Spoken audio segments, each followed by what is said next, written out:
All right, got to make sure that the hat is not doing weird. What? Okay, see, are we good? It's fine. All right. What's up, guys? Welcome to another episode of Full Blast. I'm your host, Roger Burrows, and I'm excited for this one. This week's Q&As have been very, very good. Last week and this week. So this is going to be sort of like a mesh of the two, like a response video to last week's and this week's. So we're going to be talking about ego death and processing your type. And really, as I was sort of putting this together, what I wanted to really talk about is how to process darkness faster. So the first question is, why do we even care? We care because being in the darkness isn't fun. Like, it isn't a place that you want to hang out in all the time. And there are going to be times when, when you're dealing with like a big tidal wave and like a massive, massive life thing, and dealing with that stuff, that's going to be like dipping in and dipping out and dipping in and dipping out. And sort of each time you go in, you're going a little bit deeper each time and a little bit more into the darkness and coming back to autopilot. Again, this is my own personal opinion, I am an enormous fan of autopilot. Huge fan. We need autopilot. We cannot actually get through the day with full consciousness. We can't do it. That's not how we're designed. We have to be able to have some sort of default setting that we just sort of go through life doing, right?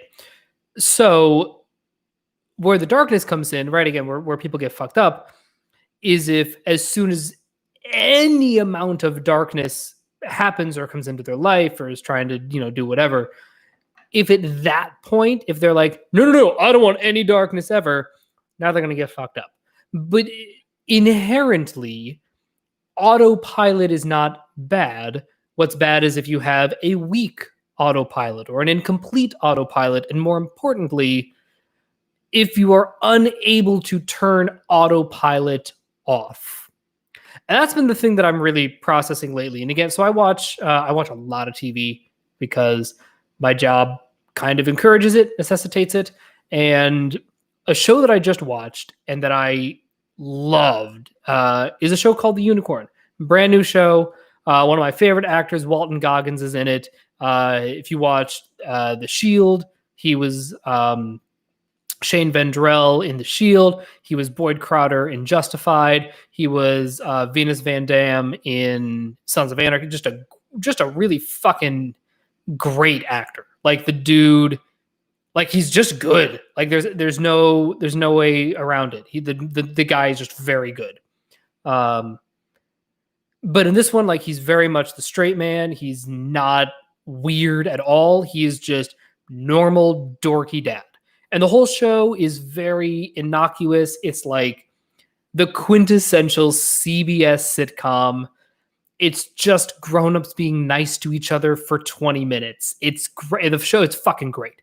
With like just enough pathos to get us through. And that's what I wanted to talk about in the show, and that I think is so interesting about it, is for being a show that is so light and is so fluffy and innocuous and not dealing with real problems. They do a really good job dealing with real problems. And what I think is, again, what's so interesting, it really is fascinating to me how the show is put together. So the premise of the show, for those who don't know, it's about a widower, and it's him raising his two teenage daughters. One is 12, one is 14. So, 6th grade and 8th grade, just the funnest time of anybody's life. And it's him and his two married couple friends. And, just like going through a year with them. And again, what's really, really cool about it is, they'll they don't go seeking the darkness just finds them. So for instance, when you're a widower in your first year, right, you're gonna have, anniversaries are gonna be painful, right? The anniversary of your spouse's death is gonna be weird, and it's gonna put you into some dark places. um there was a great episode about Thanksgiving, and it was her favorite holiday, and there was like a really sweet resolution. It wasn't too saccharine, it wasn't like over the top swelling music bullshit, but it was just like, you know what, let's actually deal with the reality of our first Thanksgiving.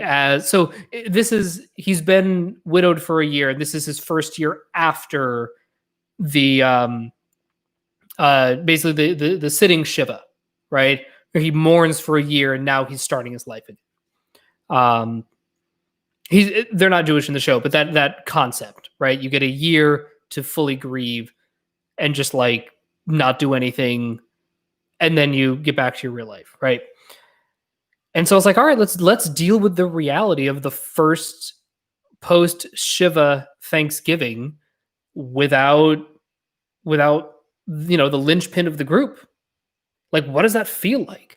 How do we move forward and let her memory be a blessing? I know that I'm getting very into that side of things, but like, it's really fitting for this particular video, guys. We're just gonna go with it, right? Like, what does that mean, and how do we do it, and how do we wrestle with this and understand it and turn it over and over in our heads? But what I love about the show is that it's a sitcom. At the end of the day, it is a sitcom. It's supposed to make you laugh and make you think and make you feel some shit for 22 minutes, and then you just move on with your life. And I weirdly learned a lot about OP watching this show, because these characters are so adept at actually processing. Like, they're so good at taking the right amount of time to deal with shit, and it's really, really kind of inspiring to watch. Again, I know, for like a dumb CBS sitcom of all things, that they're like, wait, you've actually kind of hacked How to Human. So, for instance, there was one episode where there's the dad of one of the kids. He's like an overactive sports parent because he used to be a basketball coach, and his little girl's really good at basketball. And he starts like yelling at the coach to tell her to put her in and put her at point guard and this and that, right? And he ends up getting kicked out. And again, of course, there's like the heightening because it's a sitcom, and he gets kicked out, and so his wife FaceTimes him in and like points the camera at the game. It's great, right? Super fun, super light and fluffy. But then they get real with it, and at the end, he's like, he gets kicked out, and she gets kicked out, and it starts to affect like their family. And he's like, okay, wait. Let me go. You know what? I got to go in and apologize. And actually, this happens to basically every character in every episode. It involves some sort of real, earnest, tender moment, right? Whether it's, he's not Boyd, he's not Shane. What the fuck is his name? Wade, I think, is the guy's name. Walton Goggins' character. But anyway, like being like, okay, you know what? I was out of line. I was overdoing it on my saviors, and this was a situation that required my demons. So I'm going to go in and I'm going to apologize. And again, what's really, really great about this show, and why I think it is resonating with me so much, these people do not make the same mistake twice. Yes, it's a sitcom. Again, the part of comedy is like the situation changes, but the people don't. And fundamentally, all of these people are still the same person. Delia, who played by Michaela Watkins, who's phenomenal. She's like hardcore EJ, like lead TE, EJ to hell. She's an EJ for the whole fucking show. But the small transgressions she makes don't come back. Right. And so again, in the case of this basketball dad, right? He goes in and he has like it's a brief conversation, but it's a very real conversation with the coach being like, you know what? I was out of line. I shouldn't have yelled at you like that. I was a coach. And if a parent acted like that to me, I wouldn't appreciate it too much. And so I'm sorry I put you in that position. And the coach is like, he's like, I just love my daughter so much, and she's a great ball player, and I feel like you're not giving her the opportunity. And, you know, I see that, and I just hope you see that too.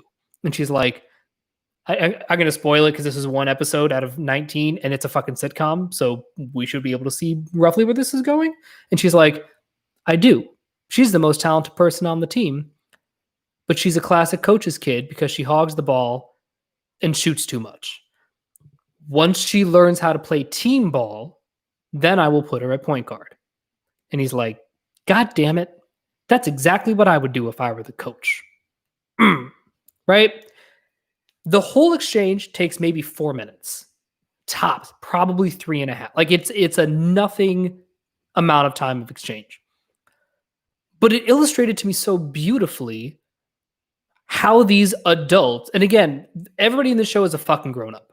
They just are. They have their flaws, they have their strengths and their weaknesses, they watch each other's back, but at the end of the day, they're all grown-ups, and they have all moved past childhood forced, right?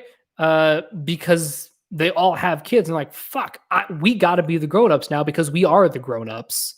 We're not in this weird middle, 20 something, early 30s stage where it's like, well, some of us have kids and some of us don't, and like, oh no, like I got to use all of my, saviors and demons and just fucking get it done. And it's just really cool to watch them navigate through it quickly. Right. And figuring out, for themselves, like, okay, well, when we have conflict in our relationship, how do we solve it? Right? That couple fights and it works for them. They just get it out there and then they move past it. But is that what we need to do? And so they try to have a fight and it doesn't go well. And they're like, that does not work for us. We need to figure out something else to like improve our communication, but it's not fighting. So I'm glad we tried it. I love you very much. The next time we have an issue, we'll try something else. It's all good. We're going to move through the darkness, and nobody avoids the darkness in this show. Let me be very clear. It's a sitcom. It's fiction. That's the job of the show. But it really does illustrate. I was like, oh shit, wait a minute. What if dealing with darkness really is that simple? And especially when we're dealing with things like interpersonal conflict, every problem in this show is either solved through communicating or cannot be solved through communicating. Which is why everything in this show gets solved. Like, there's no scenario that people get into through a lack of communication. Everybody's always just very upfront with their shit.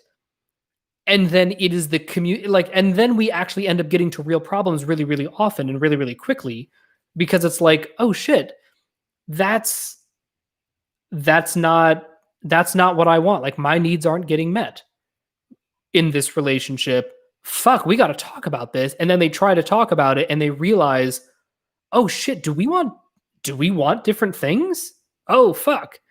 And there's never a point where it's like, yeah, I could tell him that I'm upset, but I don't wanna. No, it's, oh fuck, I don't like this. You know what? I just need to talk to him about it. And then they fucking talk about it, and it's amazing. So the question is, to bring it back to the title of this video, how do you move through darkness faster. I think that step one is again, this is my channel. I'll say what the fuck I want. I do not wholly agree with Dave and Shan's take that you have to be like, I'm the worst of the worst. My saviors are shit. This and that. Like, I don't think you have to go there. That is too extreme.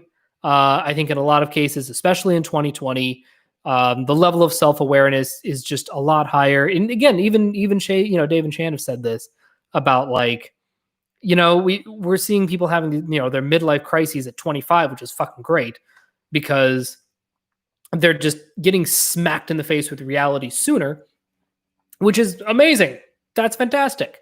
But it has been my experience and observation that going the route of my saviors are shit is not as effective as it seems. It's not bad. I think that there are better tools at our disposal.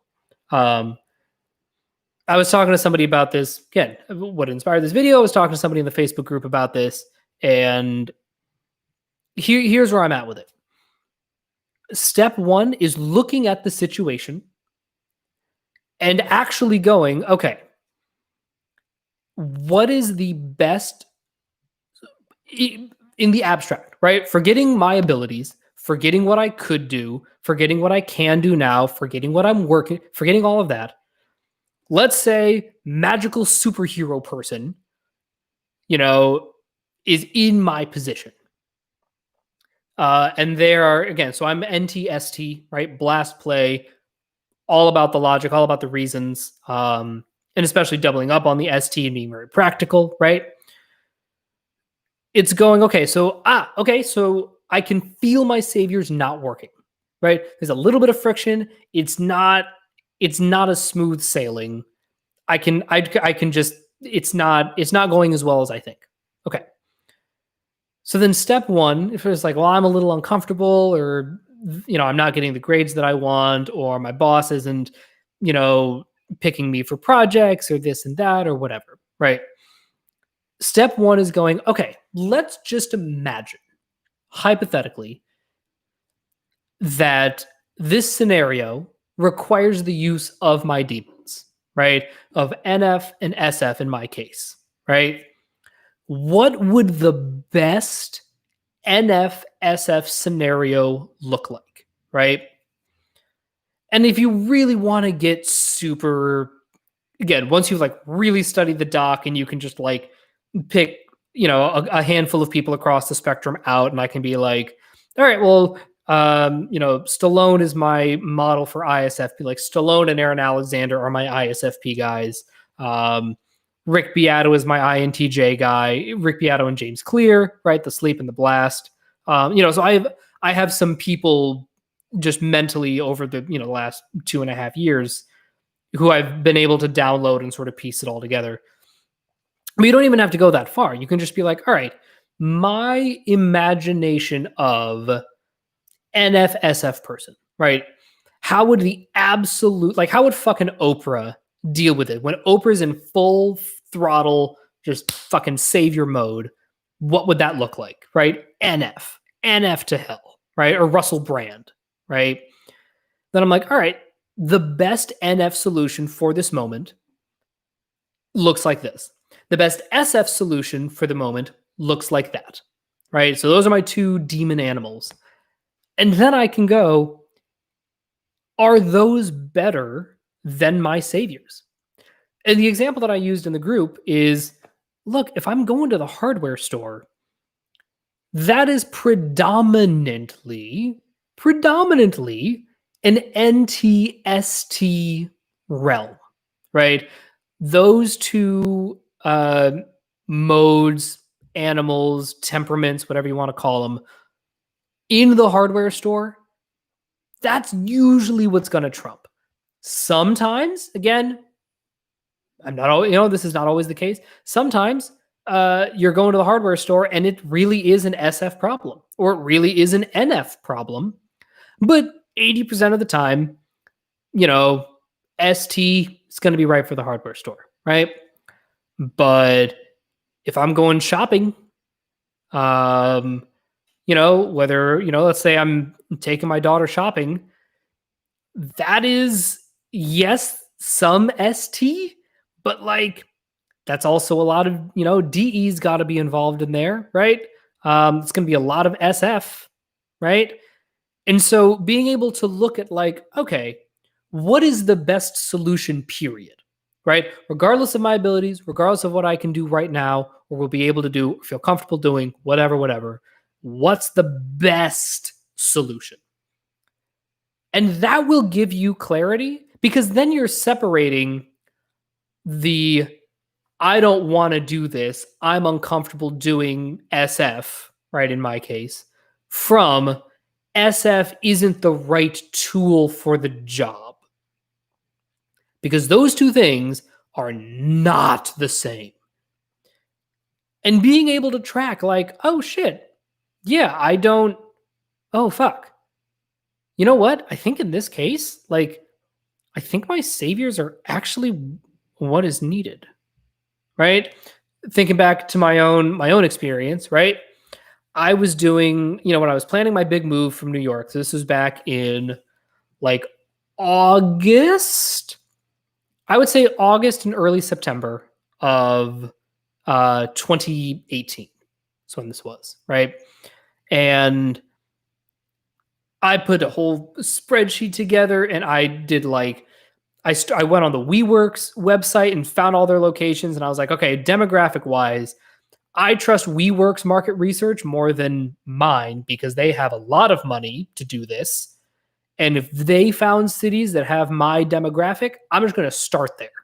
So I put together the list of all the WeWorks, and then I had all these columns and all of the like the spreadsheet and the color coded and what's the time zone and what's the this and what's the the average income for like what's the minimum wage and average income for this kind of a job, and how close is it to my parent, like how easy is it to get home, and cost of living and cost of this and access to culture and film. It's like I put together a whole fucking spreadsheet, and it was just a lot of NT and ST.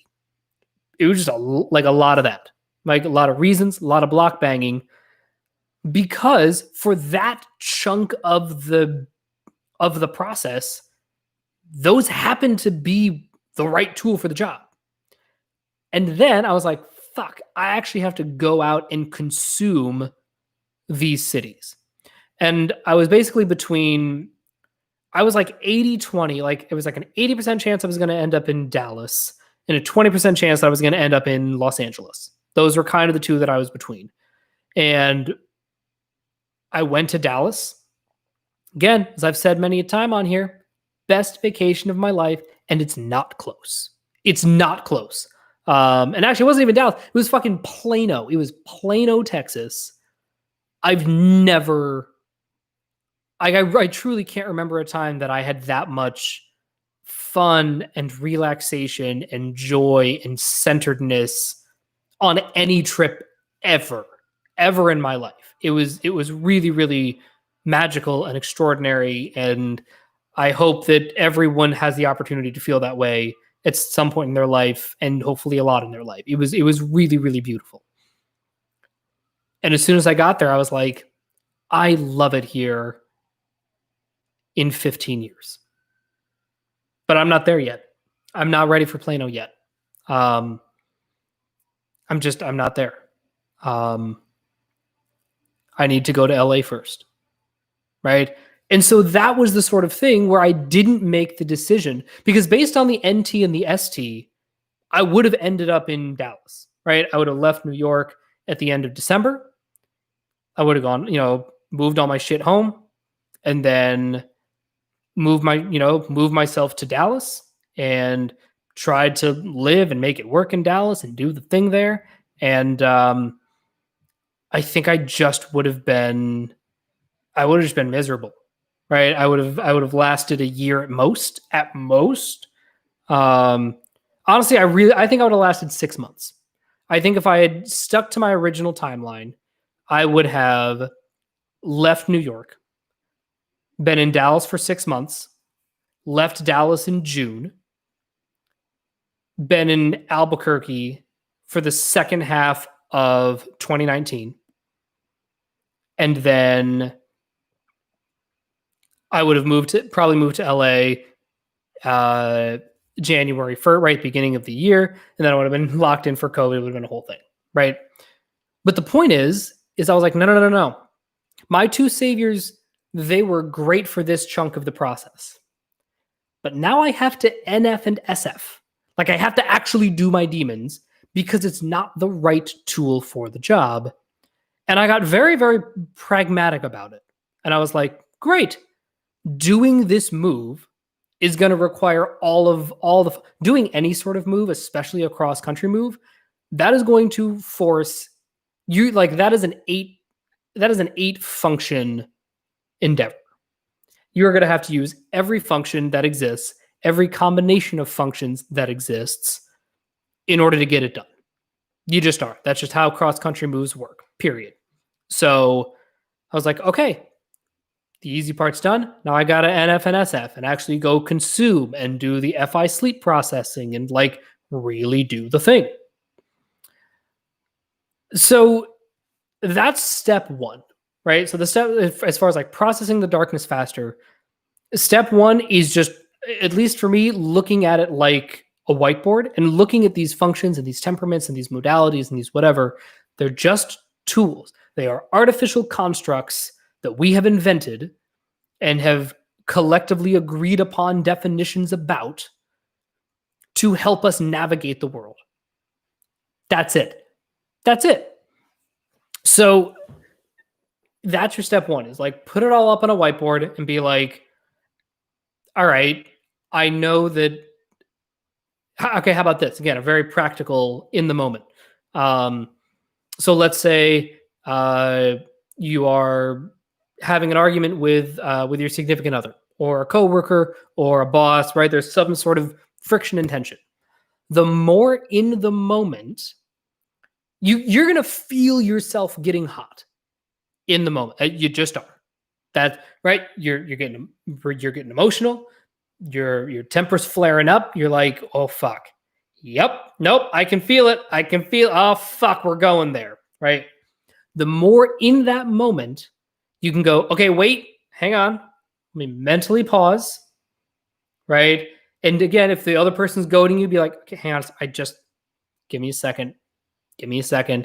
Getting a little chippy, getting a little hot. I just need a minute to cool off. Then we'll be good. And then in that, taking the time for yourself to process and sort of detach from the moment, go in with the assumption of, okay, I'm probably getting hot because my saviors aren't working. So, therefore, the math says, if I am getting hot, it means I'm in a savior addiction spiral. And so it probably means that there is a better answer in my demons, right? So that is step one. Because what that'll do is that'll get part of processing your demons and processing the darkness faster means going into the darkness sooner. Let me say that again. Part of processing the darkness faster means going into the darkness sooner. And it means going, oh, wait, aha, I got it. Hang on, this isn't working perfectly. Let me ditch NT and ST. Let me try SF. Let me try this tool instead, right? Because now you're not a third of the way into the fight and needing to go, oh, fuck. I am in the thick of it, and now my trusty tools aren't working for me. I don't want to have to ditch my tools in the middle of the fight and pick up something else that I don't know how to fucking use, right? Right at the beginning of the interaction, of the argument, of the whatever, you're like, let me try this. Let me try that. Oh, nope. Okay, I feel like this is maybe not the best route. Let me try this now, right? And here's what that will do. That'll do a couple of things. First off, it will signal to the other person that you're not an asshole and that you're not committed to using your saviors to death. half the time that will make the problem go away right away. I'm telling you, if you can send the signal to the other person where it's like, again, this isn't a collaborative space. If you're like actually fighting with somebody, it gets a little trickier, obviously. But like, you're in the space and you're like, okay, we're starting to butt heads a little bit. We're not making much ground. And you can go, you know what? I got it. This is not an NT conversation. This is an SF conversation. Let me change tack. And then you can, even you being clunky with it and being vulnerable and being like, this is not my wheelhouse, but I totally get that this is, God, this really is about just how does this website look to our customers? Does it feel good? It doesn't feel good. All right, so let's, I don't know, let's try a different color palette. Maybe a blue would be nice, right? And just that gesture of vulnerability, that will make the other person soften. Because what you're saying, what you're signaling to them is like, I don't want to fight. I don't want to feel bad. I don't want you to feel bad. We're all working together here. So I will make the first gesture to use some demons. And it's going to be clunky, but I trust you enough to not fuck me on this. And the other person, assuming, if they're a colleague or or something, they're going to be like, oh shit, all right. You know what? They're making an effort. I'm going to make an effort too. And here's the thing. If they fuck you, great. That happens sometimes in life. Sometimes you get fucked, right? But then in the future, you're like, all right, so that person, when I show a little vulnerability, they try to fuck me over. So maybe that's not a person I want to be working with. And if that happens in the whole company, if you're like, you know what? This is just not an environment where I get to feel comfortable using my demons ever. This is not where I want to be. And ultimately, that's what happened with me in New York. Is I was like, you know what? I'm in a place where I need to do a lot of demon work right now. I need to do a lot of Dark Night of the Soul shit. And New York is not the place to do Dark Night of the Soul shit for an extended period of time, right? You can do it for a little bit, but that's not a good default mode for being in New York. So that's the first thing, right? Just making that gesture. And even, whether it's to somebody else or even to yourself, right? Being softer with yourself and being able to go, grr, I can't NTST my way through. I'm, playing this video game, Hades. Super fun. I'm not great at it. I still have not completed my first run. I am over the 30 run mark, but it's slowly getting easier and slowly getting better. But I took a break from it and I was like, you know what? This is not, it's not hitting me in the SF. Let me try some different shit. And then, maybe for this next, for the next time I go, so I'm in the middle of a run right now. It's going pretty well, but we'll see. Maybe for the next run, I'll be like, you know what? I think it's time to retire the gloves. I like the gloves. They were a great thing to learn on, but I don't think I'm a glove guy. Cool. Worth trying, worth experimenting with, all of that, right? So even just being softer with yourself and giving yourself permission to use your demons can be really, really powerful, right? And once you have started that process, and you can start that demon usage as early as possible, you're going to be able to dip in and out of that darkness super, super fast because you haven't gotten all the way into the fight and realizing like there's not this like intense ego attack. Like you have nothing to prove when you're that far, into the fight because you just started, right? And you can be like, ooh, okay, that is not going to work. Great. Let me back off. Let me try something else before the problem gets so bad that you actually would need somebody who is a Russell Brand level NF blaster. Like my NF sleep last at this part of the interaction, the encounter, the problem, perfectly sufficient, right? And then if it escalates and progresses, okay, fine. Sometimes you get your ass kicked. Sometimes things don't go well. Things get drug out, right?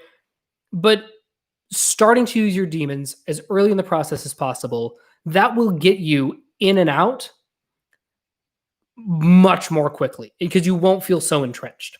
And then over time, you'll be able to anticipate different demon issues. And you're like, okay, so how about this? For instance, so there are a number of metaphysical shops in my neighborhood because I live in West Hollywood and duh, right?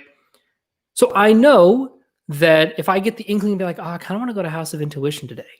Okay, word. I know, again, this is a really obvious example because it's a fucking metaphysical NF, SF hippie shop, right? But I know that I can't go in there being like, okay, it's time to be very practical about the healing crystals I'm going to buy and the new deck of tarot cards and my moon matches. Like, what the fuck? Come on. Dude, you're buying fucking moon matches. That's not a thing to be ST about, right? That's not the time and the place for it. Now, having ST as a failsafe so that I don't buy a, $600 crystal display, fine. Great. Right? I don't need a pink crystal carved skull. Like that's when the ST can come in and be like, actually, no, you don't. Put that away. You're going to get the $10 box of moon matches and you're going to get a $4 little crystal. Great. Good. You're fine. Right? That's a perfectly good use of ST, but you don't go in to that kind of a situation loaded for bear with ST, right? And you can do that with people too, right? So there are people who I know, who I absolutely adore. My mother is one of them, who are NF, SF, right? Those are the two, right? Whether SF, NF, NF, SFs, whether INFP, ENFP, ESFJ, ENFJ, like in that realm, right? So I know that if I'm about to hang out with them, that it's gonna be a lot of SF. And that SF is oftentimes, let me put it this way, if I'm going shopping with my mom,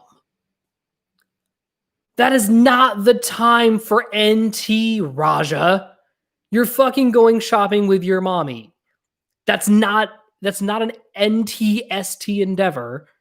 That is SFNF primarily. And then the ST is just there to keep things from getting out of hand. That's it, right? Just to make sure we don't go too crazy. But let's flex those SFNF muscles. You're with your mommy who is SFNF to hell. This is the perfect training ground to build those muscles. Take advantage of it, right? So as far as getting in and out of the darkness quicker, it isn't about going super deep into the darkness and then back out quickly. It's about doing these little micro doses of darkness, darkness, darkness, darkness, darkness, little more darkness, little more darkness, little more darkness, little more darkness. But each time it'll feel like you're just dipping in and out, right? And the deeper you go, the more comfortable you're going to get. This is a process that happens over time. This is not a tomorrow endeavor. You're not going to the Mariana Trench of if you're an NF sleep last and you're just discovering NF sleep last, start by snorkeling, dude. Start with just I'm going to swim along the surface and look at the pretty fishy and the coral, right? Don't be like, all right, time to go fucking scuba diving. No. What? Stop. Ease into it. Ease into it. You're good. You have time. All that really matters is that you slowly keep working on it. That's it. That's the whole game. It's just a chip away game.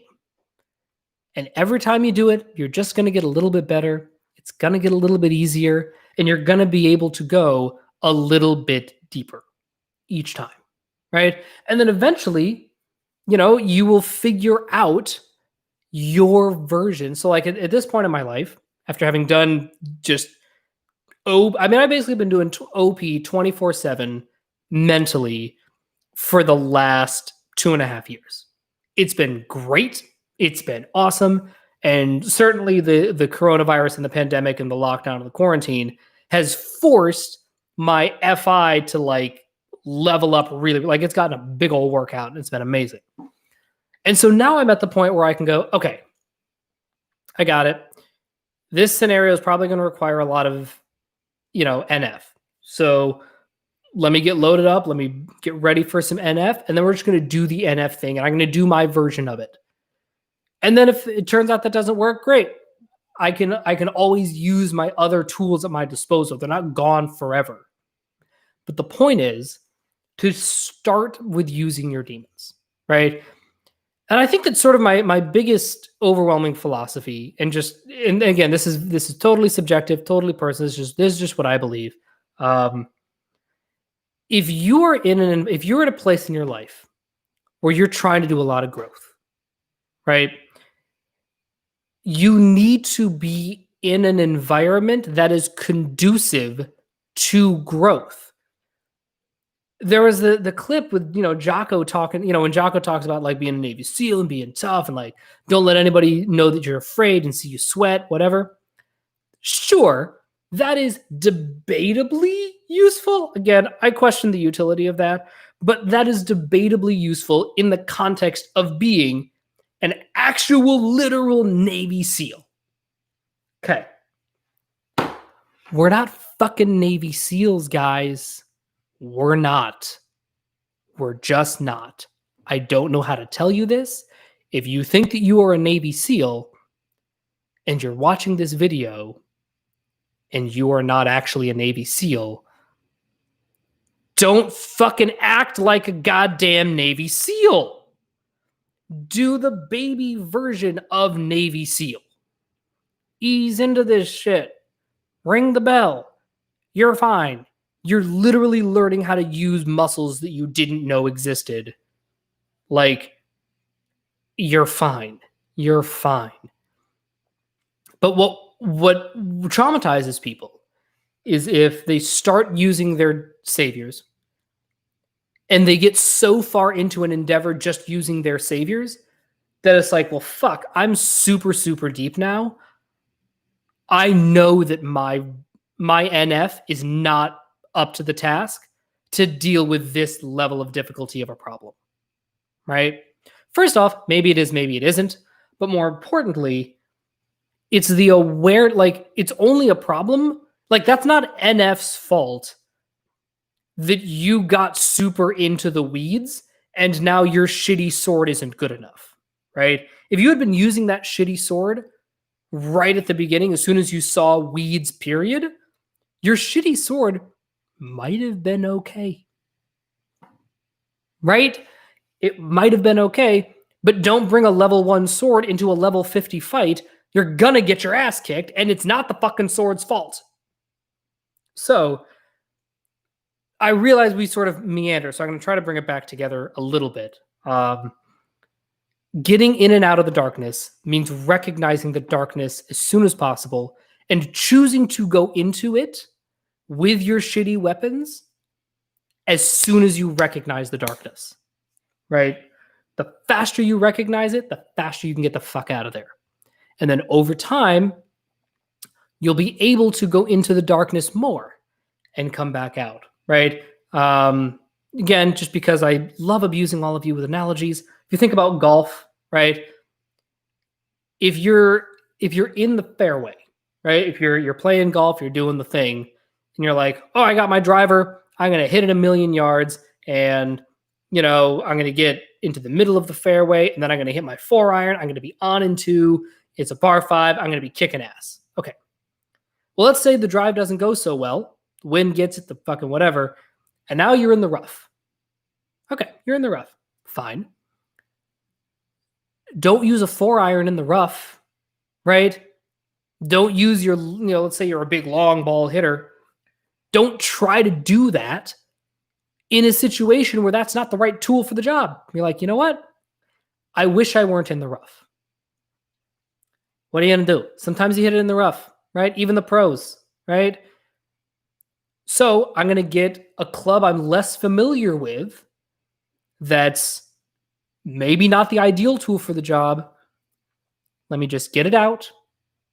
Let me position myself well. Let me get back to, I'm in the darkness. Great. I'm in. Let me get out of this. Let me just deal with the situation, do the best I can while I'm in it. Can't physically pick up my ball. That's not how this works. I got to use golf clubs. Let me get out of the rough, and then I can move on, right? And then I can go back to autopilot. If you use the club you think you should be hitting, right? A 4-iron, right? You're like, no, it's fine. I'm not in the rough.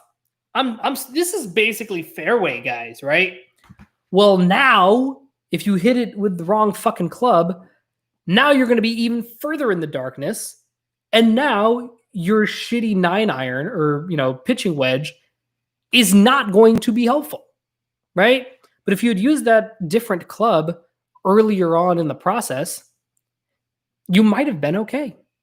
So when it comes to darkness, confronting it as early as possible is almost always going to be the right solution. Rarely is it effective to power through it with your saviors and hope that it naturally course corrects. That can work. That is almost never effective. It is almost always more effective to go, okay, you know what? This requires a little bit of darkness. Let me do this mini micro dosage of darkness. Let me navigate through it. Let me put away this tool that I'm accustomed to. Let me get this other one that I'm not as good with, but it's okay because the stakes aren't that high, because I haven't let them get that high. Right? And now you're out of the darkness. You're like, okay, whew, that was tough. And then over time, you're going to get more practice using it. So you can be a little further into the darkness and you're like, you know what? It's just a 7-iron shot. I'm good. I've used this before. Maybe not this deep, but I know how to use a fucking 7-iron. Good. We're good to go. So, sorry, I'm scratching a lot because it got hot and allergies. All this is to say, the darkness is your friend. I promise the darkness is your friend. Where people get fucked up is that they just get too far into it before realizing that they can't see. But as soon as you start to see the lights go down, as soon as you start to be like, oh shit, it's like, I'm starting to sense a little darkness. Great, dope. Let me address this darkness now so that it doesn't get out of hand. Let me start to use my demons when the stakes are still relatively low so that it doesn't spiral out of control. And I'm going to end on, on an anecdote. I don't think I'm blowing up anybody's spot because this really did seem to be an epidemic within my cohort. I need more than both hands to count the number of relationships that ended from the beginning of 2018 to the beginning of 2020. It was nuts. And again, this is not just like people I saw around on Facebook. Like, these are like my actual friends going through divorces, long-term relationships ending. Sometimes kids were involved. Sometimes kids weren't. Marriages dissolving, long-term breakups. Like, it was a lot. And I would say that 80% of those relationships did not recover and the split was permanent. And then in 20% of the relationships, it was fine and they stayed together, right? But the reason why there was so much of this turmoil was that these were enfranchised relationships and it had gotten so bad that they were like, oh my God, this is a problem. There are big fundamental cracks in this relationship and neither of us wanted to do our demons and it just got terrible. And now they're fucking in the thick of it in this relationship with kids and shit. And they're like, oh God, okay, let's try to save this. We both have to use our shitty ass demons to get through this muck. Hopefully it'll be fine. A lot of times it wasn't. A few times it was. But so many of those relationships, I'm not saying that all those relationships would have lasted forever. But if these problems had been addressed sooner, and if the people had gone into their demons earlier in the relationship, they would have been able to go, you know what? Sorry, my needs aren't getting met. I have 4 human needs. 2 of them are getting met. 2 of them are not getting met. And I need to take responsibility for getting those other needs met. I'm going to just put that out there right now. Everything is fine. But let's introduce this because I am sensing a little bit of darkness that I got to work through. And you as my partner, my husband, my wife, we're in this together. So working through darkness, that's kind of what we do. That's kind of how this whole fucking marriage thing works. Right? And then if the other person had been like, you know what? I actually am kind of sensing a little bit of darkness too. All right, great. Now we're actually using level 1 weapons on level 1 problems. Perfect match. That's fantastic. That's how it's supposed to be. You can't use level 1 weapons on level 50 problems. You're going to get your ass kicked. You just are. So the earlier you dig into the darkness, the easier it'll be, and the more comfortable you will get, eventually going deeper and deeper and deeper and deeper. And at that point, it's only the largest problems that are actually going to be problematic for you. Because you spent so much time being like, oh, yeah. No, this is a level 17 problem, and I'm solidly a level 24. This is fine. It's not a cakewalk, but I know how to beat a level 17 problem with using the right tool. We're good. It's fine. So I hope that was helpful to you. Again, getting out of the darkness quickly means choosing to go into the darkness soon.